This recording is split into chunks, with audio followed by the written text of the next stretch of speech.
empezando por el final.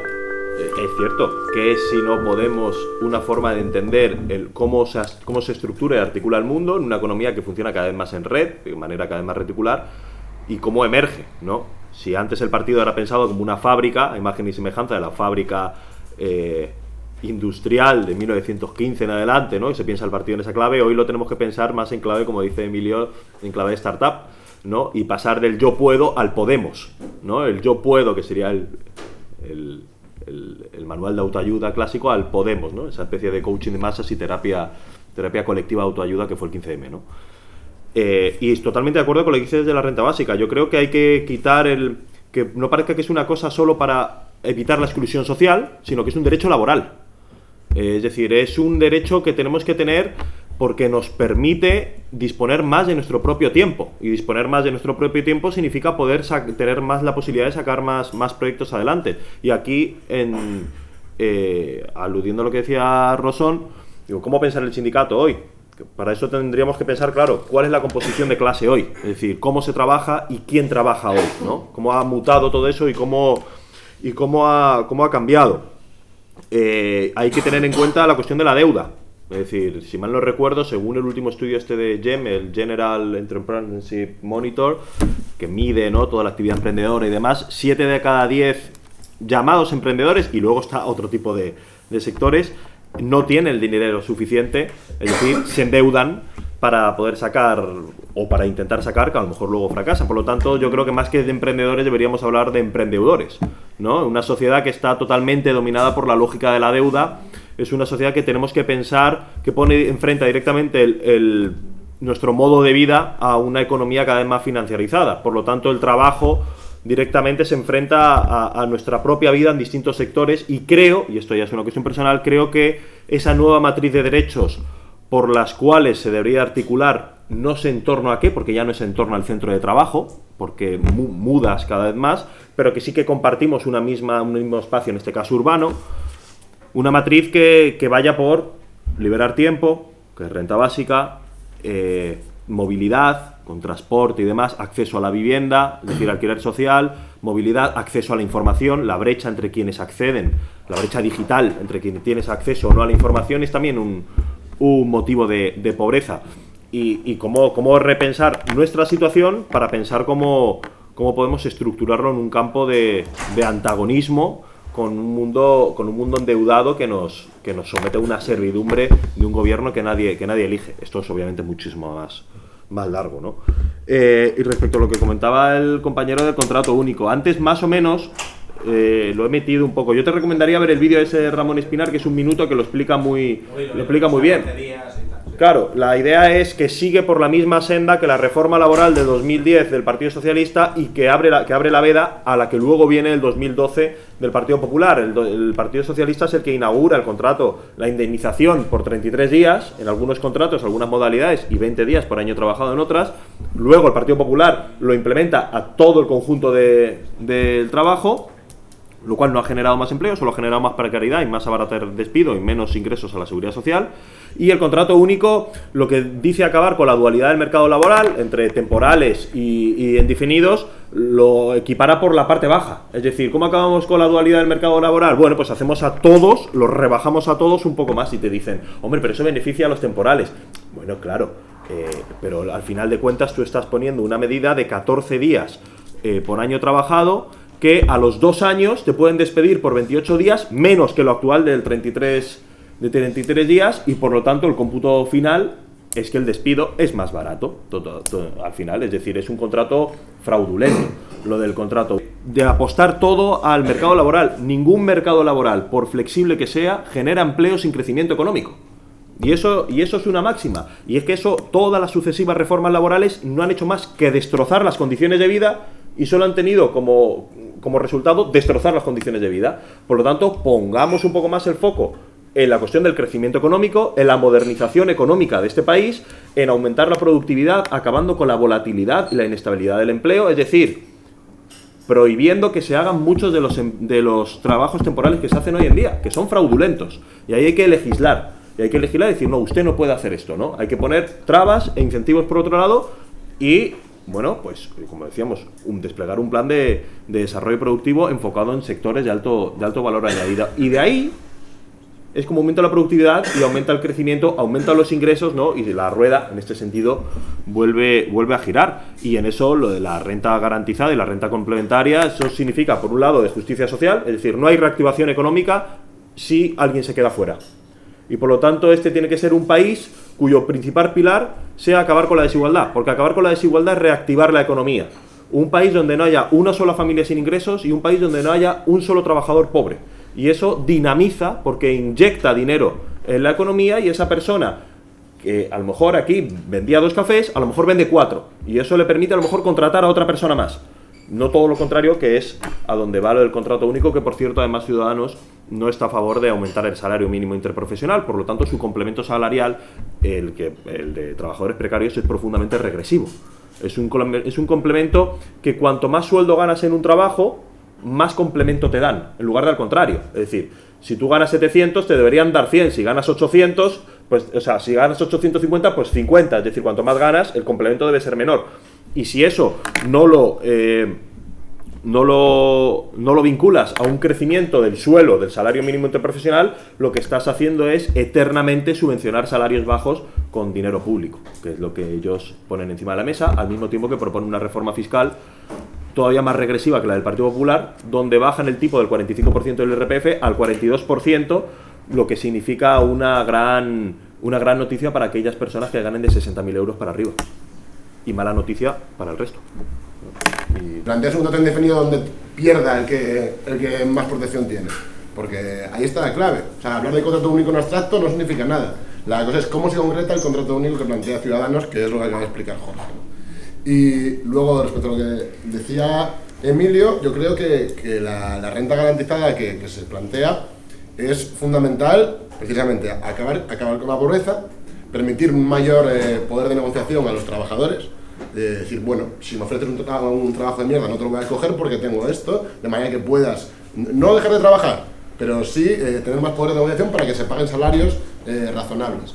Y, por otro lado, dar esa red que te permite emprender proyectos sin arriesgar toda tu vida, básicamente. Que es lo que pasa.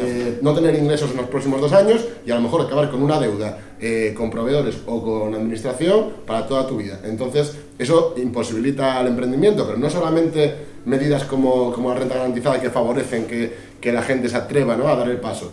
También proyectos como que el alta de autónomos te sea gratuita hasta el salario mínimo interprofesional. Eso permite que alguien que está empezando no tenga que hacer las cosas en negro, sino que lo pueda hacer con su correspondiente seguridad social y que además esté monitorizado por las administraciones públicas.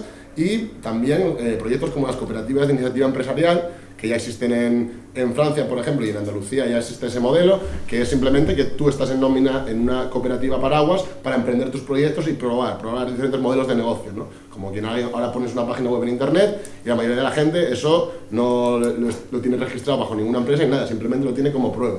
Pues una forma también de hacer emerger toda esa economía, que ahora mismo, que sean proyectos pequeños, ¿verdad?, que es economía sumergida, sería mediante este tipo de fórmulas.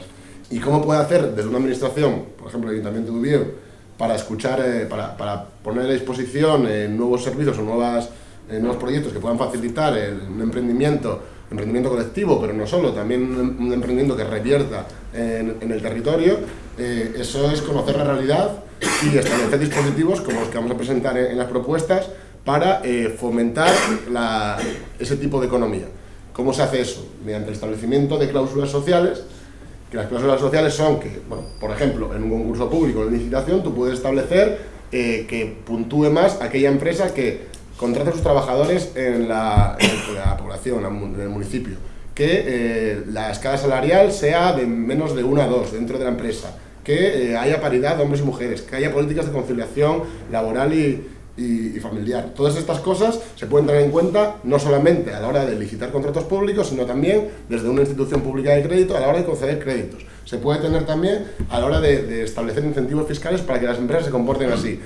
Eso no es, como decía antes, necesariamente que todas las empresas sean de la economía social, pero bueno, que aquellas empresas que quieran asumir este tipo de comportamientos pues serán beneficiadas, ¿no? No como ahora, que simplemente recae en la responsabilidad de iniciativa de cada empresario.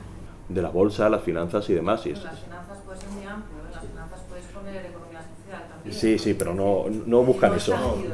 Van a bancos. Van a bancos, es decir, va al Banco Santander y te da una educación de tal, igual que los business angels estos, que lo que son al final son grandes multinacionales o son bancos que lo que hacen es, bueno, pues poner el dinero para luego controlarlo. Es decir, Europa no debería permitir que haya paraísos fiscales que lo que hacen es hacer dumping fiscal al resto de países de Europa, al igual que hace el Madrid, de la que era Esperanza Aguirre, que lo que hace es no cobro impuestos, entonces se van muchas empresas ahí. Bueno, eso habría que prohibirlo y para eso hace falta una política común. Pero es que incluso a nivel provincial, en Guipúzcoa, se impuso un impuesto de la riqueza y dijeron, se van a ir todas las SICAP, se van todas. Es cierto, algunas se fueron a Madrid.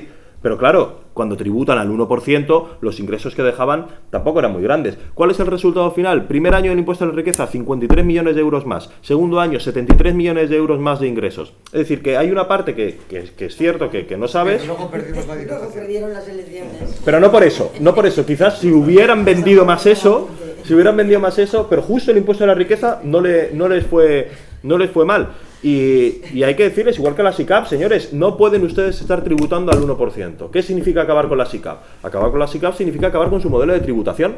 Es decir, si ustedes van a dejar de cotizar al 1% y van a cotizar un poquito más, porque si no, ya directamente nos rendimos, porque entonces no hay nada que hacer. Acabamos con la sanidad, con la educación, acabamos con cualquier forma de derecho, porque estamos totalmente sometidos a ese dios omnímodo que es el mercado liberal, ¿no? El libre mercado que llaman... Que no es libre mercado, porque nunca ha existido el libre mercado. El mercado siempre se ha hecho apoyándose con el Estado. Es decir, no hay una separación entre laissez-faire y Estado. Eso, al no ser que, algunos economistas que viven en su capitalismo de mariposas, un capitalismo que nunca ha existido, pero bueno, eso lo que nos hace falta es una buena política europea. Pero hasta que tengamos un marco europeo decente, que no trabaje precisamente para los beneficios de los pocos accionistas, sino que para la gente, tenemos que tener todos los mecanismos a nuestro alcance, que son los mecanismos institucionales del Estado y la ley, para dejarles bien claro que si quieren vender en este país y sacar beneficios tienen que pagar impuestos, que no pasa nada, que pueden hacer negocio. Y otra cosa que me ha rayado un poco, lo que he dicho antes, que, evidentemente he escuchado que la administración pública debería perjudicar si contrata gente fuera. Me deja un poco, si es así, ¿por qué? A lo mejor una razón, pero yo no lo entendía. De hecho es más, Florentino Pérez puede formar una empresa en Asturias, de servicio, con sede en Asturias, pagando impuestos en Asturias, con todo su personal contratado en Asturias. O sea, casi no hace falta que sea la persona dueña de la empresa asturiana en este caso, sino que su actividad económica repercuta positivamente en el sitio. Porque es que eso vemos que no es así. Antes hablábamos de la tributación y hablábamos también del tipo de contratación. Yo creo que en ese sentido para nada es perjudicial. Simplemente poner una serie de bases para que no exista un atropello constante. Es lo que pido. Una cosa solo muy breve. que precisamente lo que se está comentando es que son las administraciones públicas que se tienen que favorecer ese tipo de empresas de proximidad. O sea, lo que no tiene sentido es que un colegio para el comedor esté comprando las verduras en la huerta murciana cuando hay huertas aquí. Eso no quiere decir que la huerta murciana siga vendiendo verduras en Asturias al resto de la gente, pero la administración tiene que favorecer las empresas. O sea, Alimérica va a poder seguir vendiendo sus productos en León a gente particular y a empresas privadas, pero entre las administraciones que se favorezcan las empresas de proximidad. O sea, que es una cosa, hay que separar eso, administraciones de empresas privadas, ¿no? Un ejemplo muy claro. La semana pasada estuve en Murcia y me decían que los limones los regalan. La gente va y los recoge y tienen limones muy buenos. ¿Por qué? Porque compran los limones a lo mejor de 2.000 kilómetros de distancia en lugar de utilizar los limones que ellos plantan ahí. Por razones que a lo mejor les sale más barato porque la mano de obra a 2.000 kilómetros a lo mejor es extremadamente barata. Yo creo que deberían utilizar esos limones que producen a 20 metros y utilizarlos para el mercado de proximidad, en lugar de gastar más con transporte basado en una explotación mucho más fuerte de gente que está mucho más lejos. Y con todo esto ya simplemente daros las gracias primero a vosotros todos los asistentes que solo por la mañana os habéis acercado hasta aquí, a Enrique, a Marina, a Jorge, a Segun y a Teresa, y también otros emprendedores que tenemos, que son los dueños de la librería Santa Teresa, Pedro y Leo, que nos han cedido este espacio y que también están faenando en un sector bastante complicado como es el libro, todavía no estoy en papel. Y simplemente nada, daros las gracias a todos y que esperamos que nos sigamos en los parlamentos de la gente.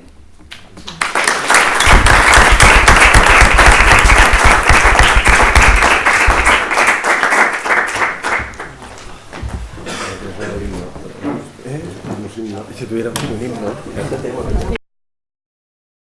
Bueno, para mí es un placer estar invitado al Parlamento de la Xente.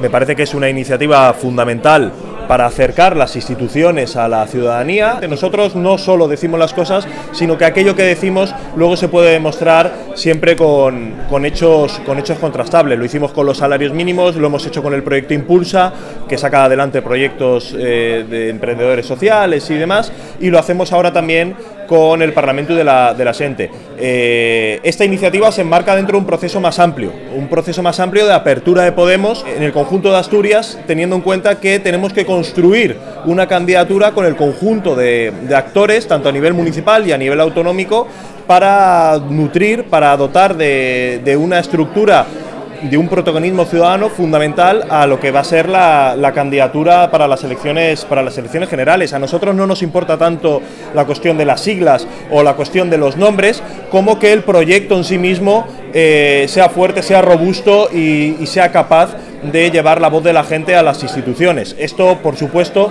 tiene mucho que ver con las elecciones generales que están a la vuelta de la esquina, las elecciones generales del 20 de diciembre, que para nosotros no son unas elecciones más, para nosotros son un momento histórico y como tal lo vamos a enfrentar. Por eso vamos a desplegar una campaña electoral histórica con el protagonismo ciudadano en primer lugar y en portada, porque estas elecciones no se vota por un partido. Nosotros lo que estamos poniendo encima de la mesa es la posibilidad de elegir un modelo de futuro digno, un modelo de país distinto, asentado sobre dos pilares fundamentales. Uno, pobreza cero y acabar con la desigualdad, que es prioridad y que es fundamental y condición necesaria para poder reactivar la economía. Por lo tanto, luchar contra la desigualdad, reactivar la economía. Y eso también está entrecruzado y está atravesado por una reforma fiscal progresiva para que paguen los que más tienen